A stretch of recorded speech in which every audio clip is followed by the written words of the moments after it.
Hello anybody and everybody, I'm Karyssa Beth and welcome to my YouTube channel.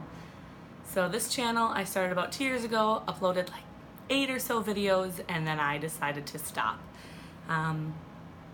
It just didn't become something I wanted to continue doing for different reasons, which maybe I'll get into during my testimony, but that is what I am here to do today. So I've chosen to change this channel and make it more of a makeup with a message thing. I love makeup, I love skincare, and that's now a huge part of my life is the Lord and my relationship with Him and my faith. And so I decided to fuse those things together in many different ways, maybe sitting down doing makeup and talking about verses that have been convicting me or situations in my life and how I have brought them to the Lord and things like that. But I thought that a fitting first video would be my testimony. And so rather than putting on makeup, as you can tell I already have that all on, I decided to take it off before bed and get vulnerable with my face and get vulnerable with my heart. And so let's start. So first off, I gotta put on my headband. I feel like I can start with the beginning of why I'm choosing to tell you my testimony. And that is my church has a water ski team, and we work with lots of students, some that go to our church and others that do not.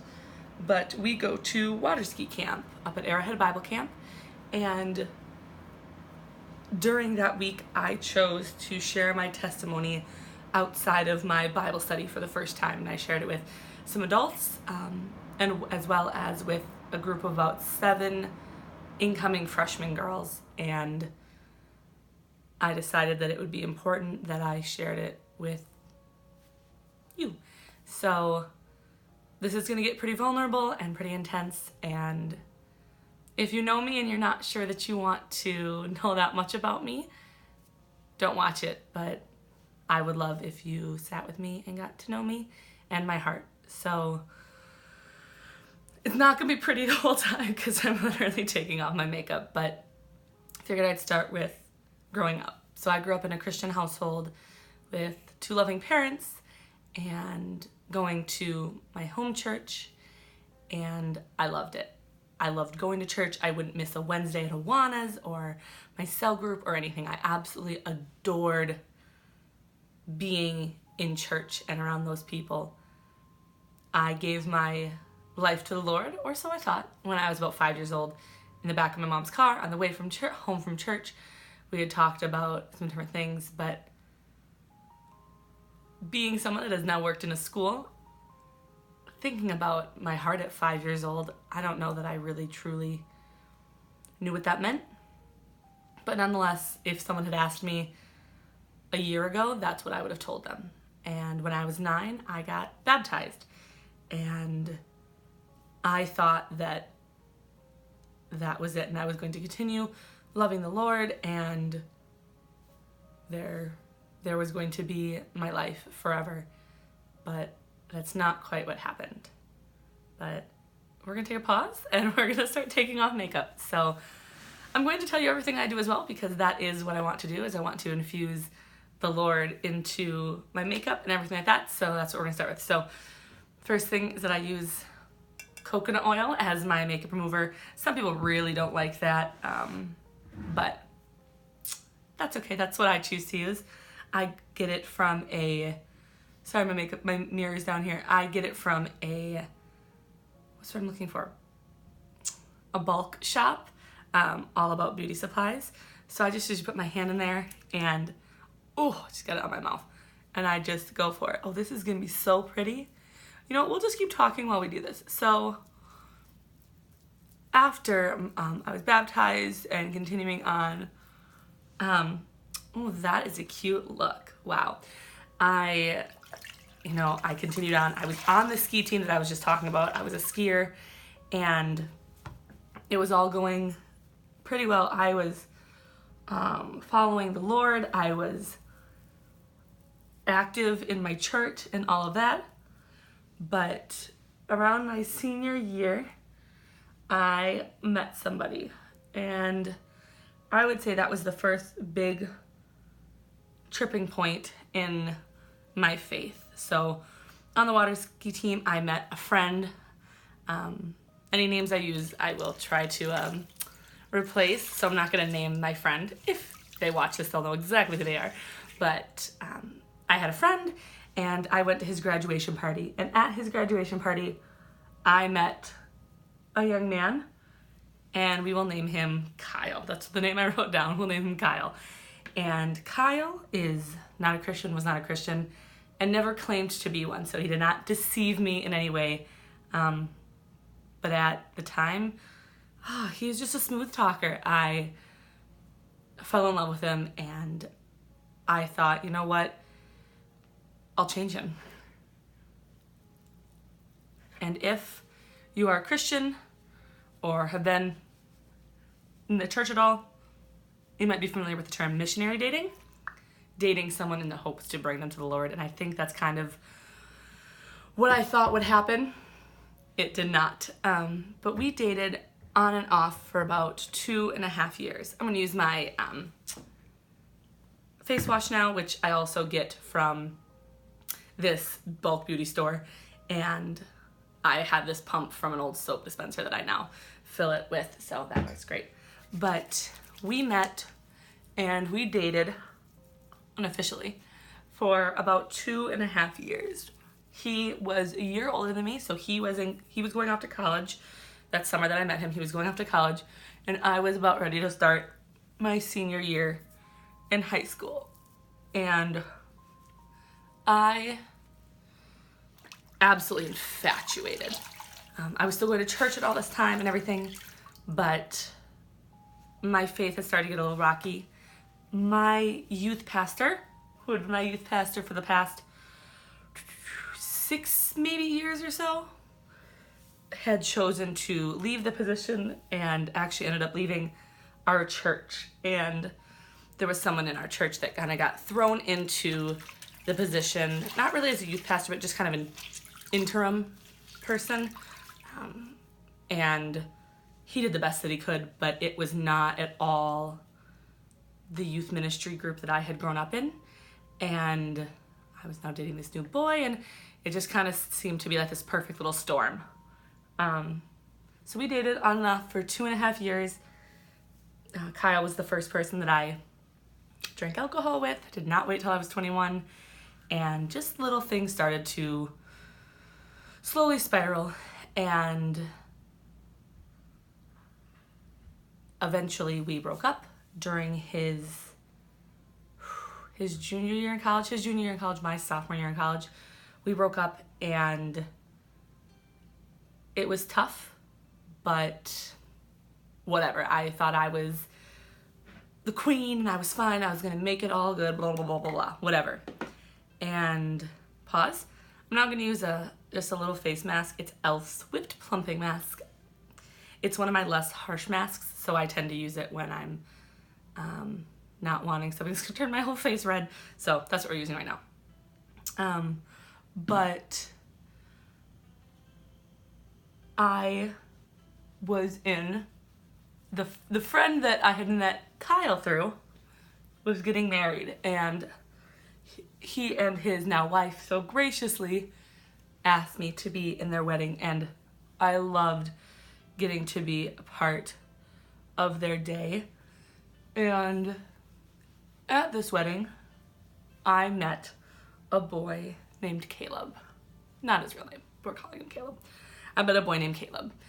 And this was only about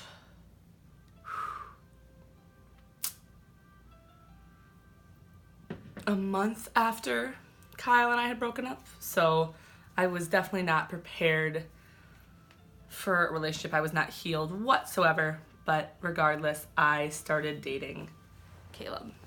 And so we're gonna leave this mask on for a little bit while I talk.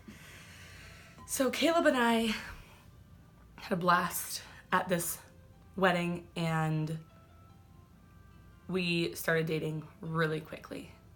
Something you should know is that sex and my purity was something I had held really, really close for a really long time in my life. And through that 2.5 years of dating, sleeping in the same bed as Kyle, I never crossed that line. There were some blurred lines, that is for sure, but I had never crossed that boundary or even close. And so during that time, this short, quick relationship, I thought he was it. He had grown up in the church. He believed in the Lord. He had a faith. He loved coming to church with me. And in my mind, in comparison to Kyle, he was, wow, amazing. And I fell head over heels for him. And looking back, I think that is a telltale sign with someone, if you're trying to find a relationship to eventually marry, and your goal is to marry a Christian man. Oh, sorry, I have a hair like stuck in my eye. The being infatuated is not healthy. You know, it should be you growing towards the Lord, your future husband growing towards the Lord, and in the process you grow closer to each other. But that is not how Caleb and I made this choice. And he would speak about how he wanted to marry me and I wanted to marry him, and oh my goodness, and blah. And it was probably only 2.5 months after we'd been dating that we made that choice to take that step and have sex. And the reason why I chose that was because he said that if we're going to be together forever and we're going to get married, why wait?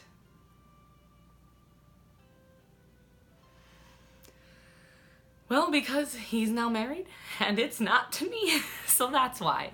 But I thought, wow, you're right. And I was so in love with him that it made sense to me at the time. And so I made that choice with him and we had sex. And our relationship continued for about another 3.5 months. And it went really fast. I got an apartment key. It was just, oof. All this time, I was still actually living at home. And so I was lying to my parents the whole time because my parents would have never allowed something like that knowingly.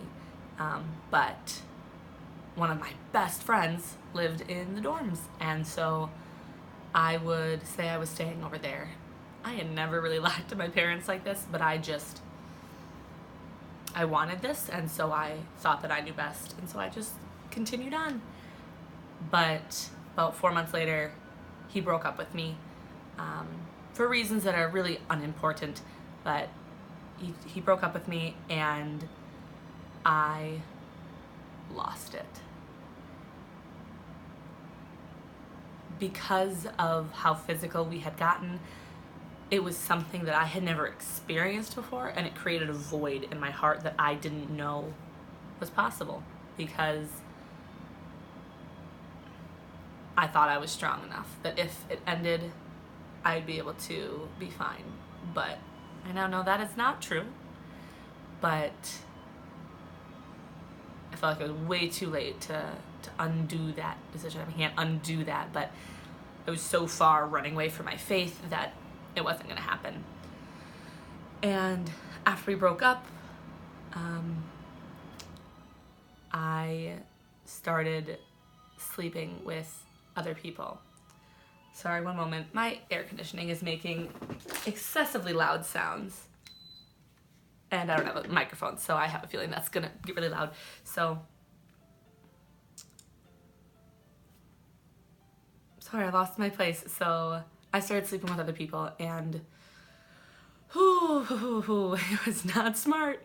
But like I said, it opened a void in me that I didn't know was there, and I kept trying to fill that void with sex, and it was not healthy. And about 3.5 months after we broke up, I moved out into my first place with a couple friends, and that opened a whole lot more problems because now I don't have to lie.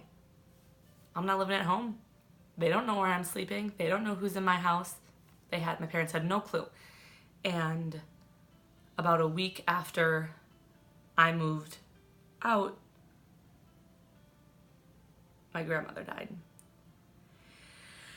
And my grandmother was amazing, and I love her. These are actually her earrings, but I loved her, and it pushed me, because I felt like I was maybe starting to heal from my relationship with Caleb. Looking back now, I was not healing, but I thought I was, because I was healing in what I thought were the proper ways. They were in my ways, and my grandma passed away, and it was tough, and I started to spiral. So I'm gonna wipe off my face mask now, and we'll move on to the next parts. So after my grandma passed away, I started my next, at my next college. So I had been going to a technical college, and I then started going to a university. And that university I actually chose to stay at because of Caleb. That's where he was going, and I accidentally ended up in one of the best programs for psychology in our area. Not just like where I live, but in our, in the surrounding states and such. And so it actually ended up being a blessing, but at the time, it was not. But my grandma passed away, and it was tough. And towards the end of fall semester, when it started getting cold and everything, I started to really spiral into a depression. And that depression was, I think, linked somewhat to the weather, but also to the recent experiences I had had with Caleb and my grandmother passing away. And it was tough. And I continued to have sex with many partners, and that is honestly probably the toughest part of my testimony, because I didn't want to cross that line, and I chose to. And there was some anger in me, blaming Caleb for what had happened, that it was his fault and it was not my fault, that he did this to me, and now look where I am, and yada, yada, yada. But that is not true. But, sorry, I'm looking at my notes because I'm starting to ramble. But during that depression, I couldn't handle myself, and started to drink a little bit more and go out a little bit more. But I also wasn't doing well in school, and it was tough, and that bled into spring semester. And at the end of spring semester, I decided I'm dropping out of school.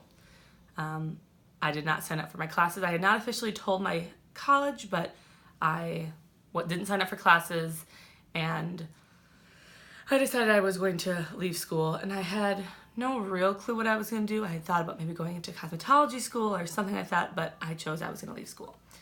And that was really tough for me. That summer, on a drive home from Milwaukee, after I had gone to visit my best friend in Rhode Island, I talked myself into staying at school, and I stayed at school. And so the next year and a half was interesting, to say the least, but nothing bigger happened. I continued with my exact same sins, and it was tough, but I stopped going to church, like, at all. I work at a restaurant, and it was really, really easy for me to just say, oh, well, I have to work Sunday, so I can't go to church. Oh, there it is. Too bad.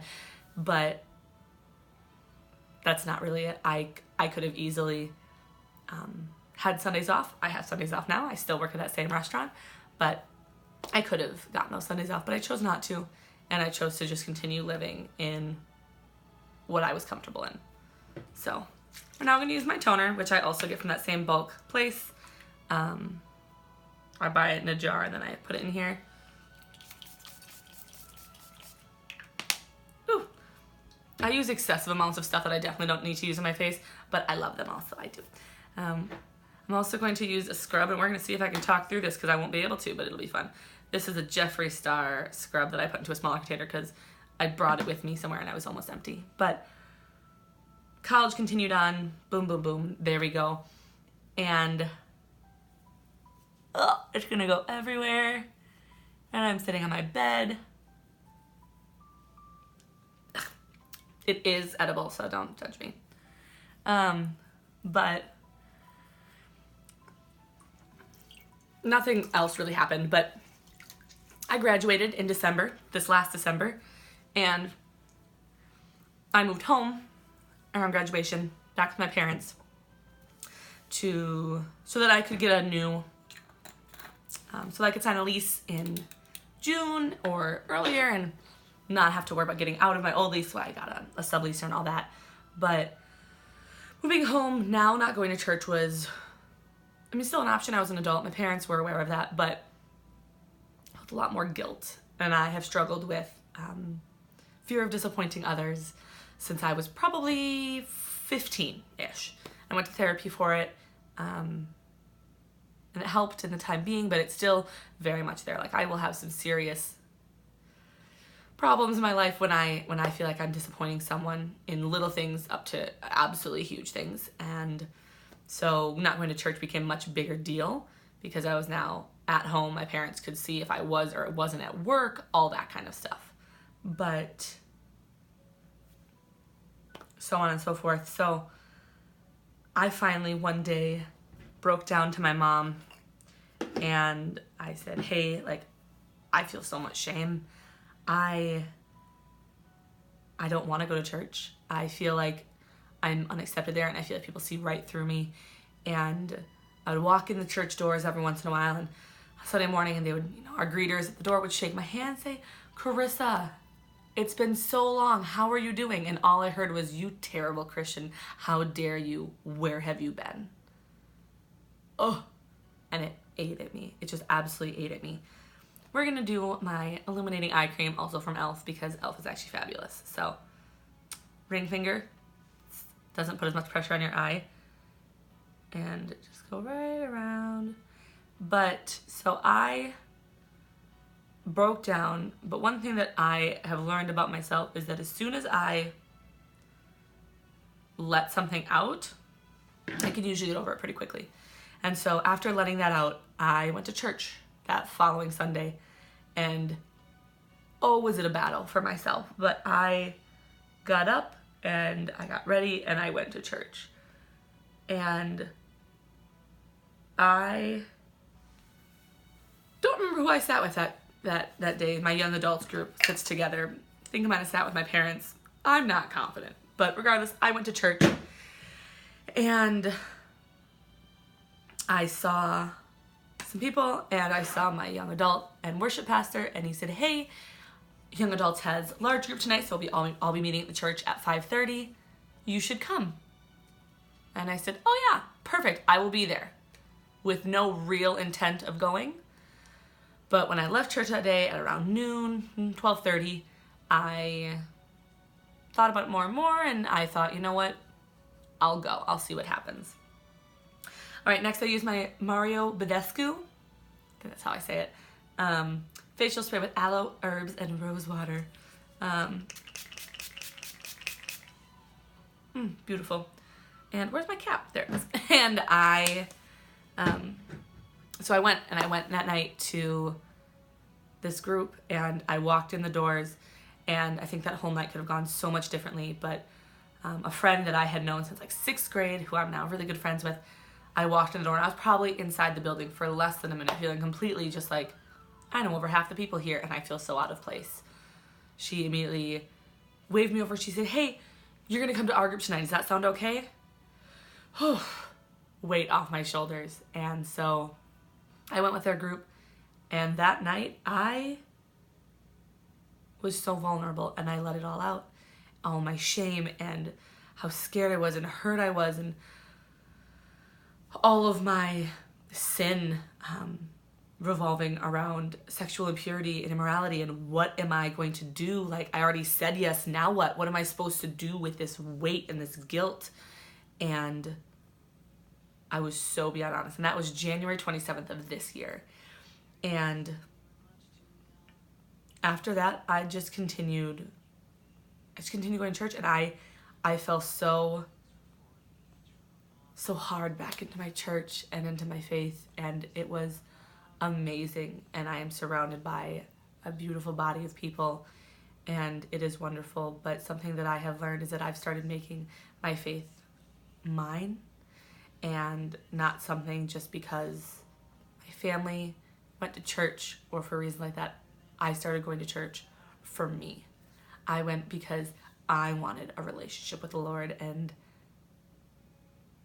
it's amazing. It really is.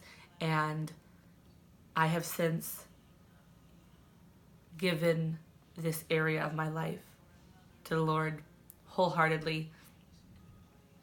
I have struggled with some rough things involving sexual immorality, and it's gone. There's moments of weakness, but I don't break. And my anger towards Caleb is gone. And my relationships and a cute guy here or an awesome guy there don't cause me to fall on my face. Cause me to fall on my face. Sorry, not funny. It was funny. It was a little funny.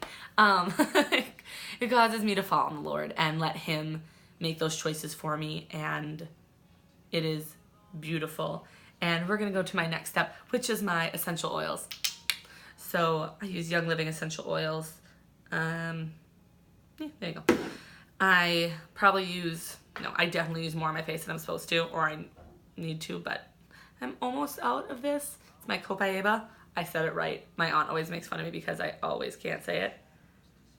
But because I'm almost out of it, I'm going to use some lavender, which I used to use in my face a lot more. But I'm also almost out of lavender. My sister gave me a little bit, so we're just going to sit here and wait till this drops out. But, so I am back into my church, and it's amazing. And an important step once you're back in your faith is baptism. And I became a member at my church. I forgot to say that. I became a member at my church, and it was amazing, and I love it, and I love that I now get to say that. It feels awesome. But I have been talking with my young adults pastor about baptism, and he brought that up, and he goes, well, we're called to baptism in the Bible. We are called to that step of faith and proclamation. Have you been baptized? And I said, I was baptized when I was 9. And he goes, have you been baptized since you gave your life to the Lord? And it hit me. In our church cafe, I just started bawling. And I'm like, you're not allowed to do that. You're not allowed to just make me cry. He has a definite, I don't know what the word is, gift.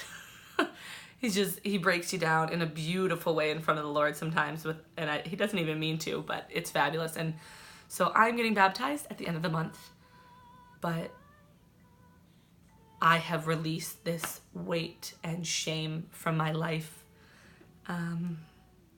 Pause. We're gonna use my nighttime lotion, which is almost gone, and I don't know that I'm gonna buy it because I bought it off of my friend because she didn't like it, and I love it, but it's almost gone, but it's like really expensive. But anyways, it's this Kiehl's, maybe, Ultra Facial Overnight Hydrating Mask. And you're actually supposed to put it on and then dab a little bit off before you go to bed, and I do not. But we'll rub that on anyways. And so after that conversation, we made a plan for me to be baptized, and that baptism is coming up soon. But the camera just shook. But I am proud to say that I am now a woman in faith, and it's beautiful. And so one reason why I chose to make this video first was because so many people, I think young women that are raised in the church, struggle with this view of sex and purity, and I don't want kids to struggle with it the way I did, because I listened to my mom and to my Sunday school teachers and everything, but it just didn't resonate with me because I'm like, you're married. You already you're done with this stuff. I'm not. And then after I said yes and I made that decision, I didn't know where to go. I didn't know what to do. I felt so much shame. I felt like my sin, not that it couldn't be covered, but that like, why would he want to? I did this to myself. I just kept spiraling, and I finally grabbed hold of my faith, and it was beautiful, and it is beautiful, and I'm so young in my faith still. It's only been like 5 months, I would say, since I truly gave my life to the Lord. I didn't give my words to the Lord. I didn't give an empty promise to the Lord. I gave my life to the Lord, and I am working really hard to live in it, and it's amazing. And so I'm telling this so that if there's anyone that wants to talk, I can talk, because it's something that I thought I was bigger than, and I can figure out this on my own. I can make my own mistakes and learn from them on my own. That's not right. That's not healthy. Learn from other people's mistakes so you don't have to. God doesn't call us to keep sex until marriage because it's fun. He's trying to hide it from us, or because he thinks that we're weak, or which we are, by the way. But because he thinks we're weak, or because he has ulterior motives. He tells us that to keep us safe, because he knows what it's meant for, and he knows how painful it is, because he knows everything. I wish I had listened. So we're now going to put on my lavender lip balm from Young Living, and that is pretty much the end of it. Not the end of my testimony, but it's the end of my testimony for right now, because we are back to the present day. Just came home from ski camp, gave my testimony there to some young women, and it felt wonderful. And when I got home from ski camp, I actually went and I purchased my new purity ring. And this one isn't a promise between me and my parents. It's a promise between me and the Lord. It's a reminder of the pain and the sin that I chose. But more than that, it's a reminder of God's grace. That when I choose sin over the Lord, over his life that he graciously gives me, I hurt myself and I hurt him. And even beyond all that, while I was still sinning, Christ wanted me. He chose me. And I'm happy to say that I am living my life closer and closer every day to how he calls me to live my life. And I'm so ready to run home into his arms one day. So that is all I have to say. It's a very long video, but that's okay. Thank you so much for anyone that chose to listen. I'm sure it's mostly my friends and family, and so to you, thank you so much. Talk to me in person if you know me. Ask me questions. I think there's something very powerful in sharing your testimony. I think oftentimes we try to hide our sin, and I don't think hiding your sin is healthy. I think showing your sin and telling people your sin and then working alongside others with the Lord to remove that sin out of your life. You can never become sin-free. That's impossible. Then we'd be God, and then God wouldn't be God. And oh my goodness, we could go forever. But the less that we are letting sin control our life, especially in big certain areas that many people struggle with, the better we can be, and the easier certain parts of life will definitely be. So thank you so much, and I look forward to my next video, which will hopefully be much shorter. So thank you. Bye.